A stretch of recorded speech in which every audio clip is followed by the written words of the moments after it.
Hey YouTube family, it's Sarah, Less of Sarah. I'm back with my 49th video for this week. Okay, not exactly, but I've made a lot of videos already in the last few days, but I promised a Tough Love Tuesday video this week, and here it is. I promise I will not be making another video until Friday, so don't worry. I will not be clogging up your feed with my face anymore, at least for 2 days. So I was inspired to make this Tough Love Tuesday video by a couple of things. One was a video that I watched the other day made by Max PA, or Max Benson, another VSG patient who has amazing videos. You should definitely follow him. I will put a link to his video in the description. And he also lives now in my adopted hometown of Melbourne, Australia, so I double heart him. Love you, baby daddy.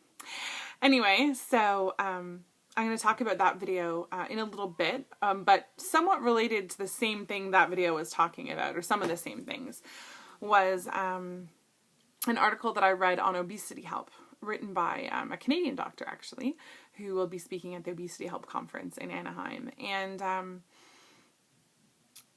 interestingly enough, I titled this video, "Are You Setting Yourself Up for Failure?" And I'm guessing that a lot of people will click on it and think that this is about food, exercise, all of that stuff. It's not. It's not about any of that stuff, actually.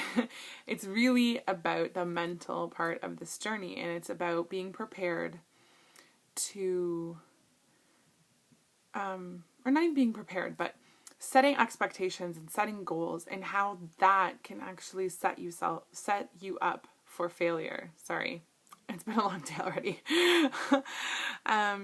So really, it's just about being realistic about your expectations, being honest with yourself about where your goals are coming from and why you're setting specific goals.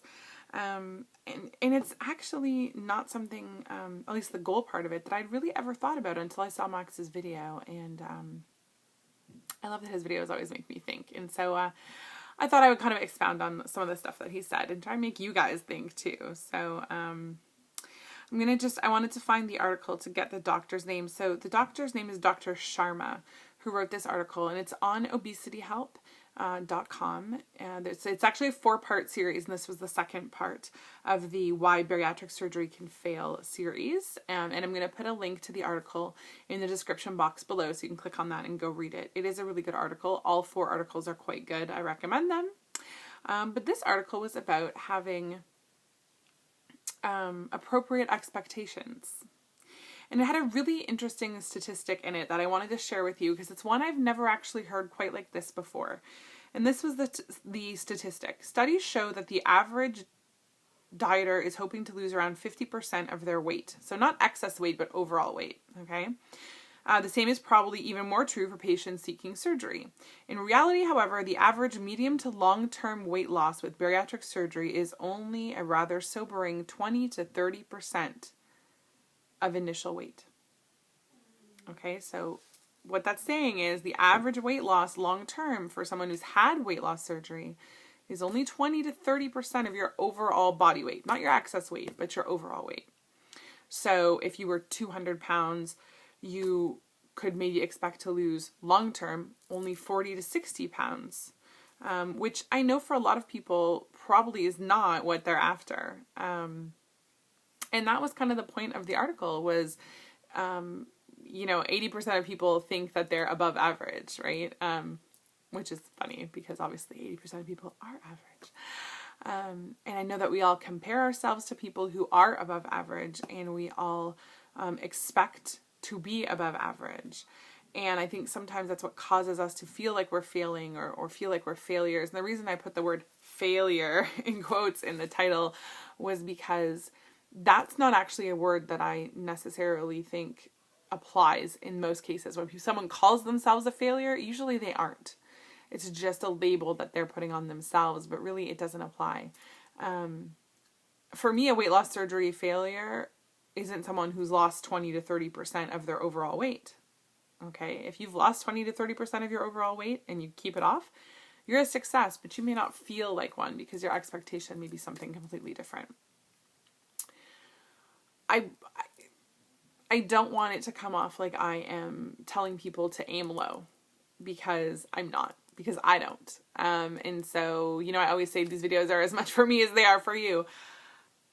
I definitely don't aim low when it comes to my expectations. I had high expectations going into weight loss surgery. I expect a lot from myself. I won't say perfection. I don't demand perfection. But I try and get damn close. That's just the way that I am. It's my personality. It's the way that I live my life. It also can cause problems for me, just as I know it does for other people. And I guess the idea is that you should strive for whatever the goal is that will make you feel like a success, but also that you have to understand that you may not reach that goal. And as long as you can understand and accept that, I think it actually makes it that much easier to strive towards the goal that you really want.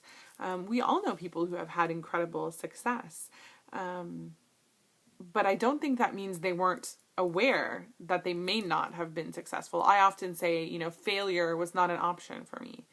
And I believe that to be true. It wasn't an option for me. But that doesn't mean that I wasn't aware that I might not lose 200 pounds in a year, which was actually my goal. I don't know if I've ever said that on a video, but that was my goal. My pie in the sky big goal was to lose 200 pounds in a year after surgery. I don't actually think that I'm going to get there. I think I might get close. I think I'm going to get there. I have lost 200 pounds from my highest weight, but not post-surgery. Does it still count? Sure. Good enough for me. But that was my goal because I thought it was something that was very unlikely for me to be able to achieve, but I wanted to have a goal that pushed me, that motivated me, that made me strive harder, that made me work hard to get there, because that's what works for me. And along with talking about expectations and goals, you do have to talk about motivation and about what's going to work for you. For some people, smaller goals are really, really important. That huge goal can be overwhelming, and smaller goals make it that much easier. So, if you have a 100-pound goal, that sounds like a lot, but if you have 10-pound goals, it's way easier. So that's something that I can't, unfortunately, tell you how to do, how to motivate yourself. There's lots of different ways, but if you kind of do a little self-reflection, you'll probably figure out, what is it that motivates you, and how can you motivate yourself as far as reaching your goals. But definitely be realistic. I think when I shared the article on Facebook, I said something in a comment like, you have to expect the best, but prepare for the worst. And I do think it's that sort of situation. I think you have to expect that you're going to do great and strive to do great, but you have to understand that you may be one of those people who doesn't lose 100 pounds, who maybe only loses 50 pounds, or who only loses 20 or 30% of their body weight, or maybe who only loses 10% of their weight and keeps it off. If your goal is to lose weight, and let's be honest, the goal of bariatric surgery from the medical point of view is to increase or improve your health. It's not to make you skinny or give you a supermodel bikini body. It's to increase is the wrong word, but to improve your health. If you lose, you'll hear it a lot. Doctors will say if you lose 10% of your body weight, that is a great way of improving your overall health. So from a bariatric surgeon point of view, even a 10% weight loss would basically be a success because you have improved your health through bariatric surgery as a tool. Would most people say a 10% weight loss is a success? Probably not. Why? Because they expect more. But expectations and reality are two different things, right? So I think it's important to expect a lot from yourself because you don't want to sell yourself short. But I also think that it's important to understand what is average, what is realistic, and to accept that that may be all that you get out of bariatric surgery, and to not hang all your hopes on surgery being the magic pill that's going to give you a bikini body or make you a supermodel. Because one of the things that said in the article was that Dr. Sharma sees a lot of patients that basically have this moment where they go, well, but I had bariatric surgery and I lost weight and I'm still fat. And I do see a lot of people who have bariatric surgery and are skinny. But I also see a lot of people who have bariatric surgery and are never skinny or normal. And I'm one of those people. I guarantee I'm never going to look skinny. I may look skinny for me, but I'm never going to look skinny for an average person because it's just not my body type. It's not the way I'm built. So I had to come to terms with that a long time ago, that weight loss surgery was not going to make me a supermodel. And that wasn't even the body that I wanted, to be honest. Well, that's another video. So I do think that's, important when you're talking about setting expectations for weight loss surgery, whether you're pre or post surgery. Even if you're post surgery, think about what your expectations are and why they are what they are. And we've all seen videos where people will say, oh, I only lost 3 pounds this week. I only lost a pound this week. That only word comes up, and I've done it too. So believe me, I'm guilty of doing that as well. But the reason we do that is because we expect a certain thing. We want to lose a certain amount of weight in a certain time. And we expect to be able to do that, or we expect to be able to do what we see other people doing when we're comparing ourselves to other people. So that's a slippery slope, because all of those things can make you feel as if you're failing or feel like you're a failure, when in reality you aren't a failure. You just may not have reached, your goals, or you may not have reached what you expected, but it may be your expectations that need adjustment and not your plan or your results.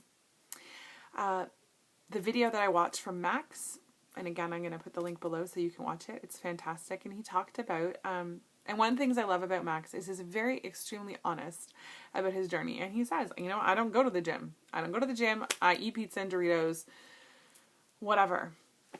He's doing it his own way. He is not trying to get as skinny as possible. He was saying he's actually trying not to lose weight right now so he can still fit into his clothes. He is very straightforward about the fact that his journey maybe is very different from others. But at the same time, he's done extremely well. He's lost over 100 pounds. He was talking in that video about goals and about evaluating why you set the goals you set, and whether those goals have more to do with other people or yourself. And that was something that I don't know if I've ever really seen a video on, and it just struck me as something that I wanted to touch on in this video, because I think that it is important to try and figure out, well, if I've set my goal at a certain weight, or I want to lose a certain amount of weight in a certain amount of time, is that because I feel like that is something that is realistic, or is that because I saw that someone else lost 200 pounds in a year and I figured I should be able to do it? Or is it because, I have some big event coming up and I feel like I need to be a certain size or certain weight, and so I'm going to push myself to lose up to that point? Or, is it because someone in my family has said that they, know someone who whatever, or whatever it is? There can be all kinds of reasons why we set certain goals. And it doesn't mean that those reasons are negative or are wrong. It's just good to know where that's coming from. Even things like fitness goals, I think that I got caught up in that a little bit, in that I, see so many people who are runners, and I never ran before because I didn't like it. And guess what? I still don't like it. I just don't enjoy it. And I saw everyone's like doing 5Ks. I'm like, I should do a 5K too. That'll be awesome. And so I signed up for a 5K, and it's on Saturday night. It's the same night as Sarah in Oregon, my prison wife, is doing a 5K as well. Not the same 5K, obviously, because I'm on the other side of the continent. But I signed up for a 5K basically because everyone else was doing it. I'll be honest. Because everyone else was doing it, and I wanted to do it too. And yes, there was a part of it that was, I would have never thought about doing a 5K before. So it was one of those things. I've never done that. I would like to be able to say I did it. But once it's over, I will kind of be glad that it's over. And I don't know how much running will be part of my everyday fitness routine, because I really think that goal maybe had less to do with me and more to do with what other people were doing and what I saw. And so, yeah, I guess that part of the video is really just about making sure that your goals are really yours, and that they aren't necessarily always influenced by what other people are doing or what people want you to do, but are really influenced by what is realistic for you, so that you don't fall into that trap where you feel like a failure because you can't see how far you've actually come. So that's it for this Tuesday. Have a great day. Bye.